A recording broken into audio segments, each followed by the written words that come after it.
আমাদেরই সহযোদ্ধা ছিল জামায়াতে ইসলামী, তারা ইদানিং কালে পিআর পদ্ধতি নিয়ে তারা বলছিল ঠিক আছে, কিন্তু তারা এটাকে নিয়ে একটা নোংরা রাজনীতিতে মেতে উঠেছে।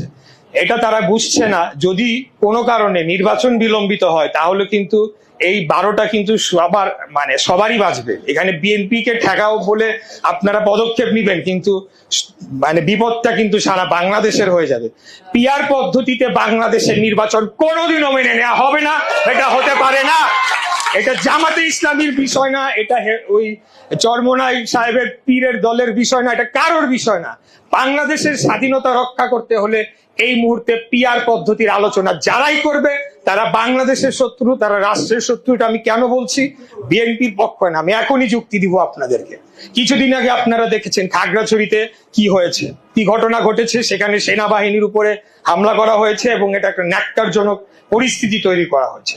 তার আগে আপনারা এখন ইদানিং নিউজ কম আসে, আপনারা লক্ষ্য করবেন মায়ানমার বর্ডারে আমাদের লোকজন যেতেও ভয় পায়, কারণ গোলাগুলি হচ্ছে, তাদের খেতে কৃষিকাজ করতে তারা যেতে পারে না।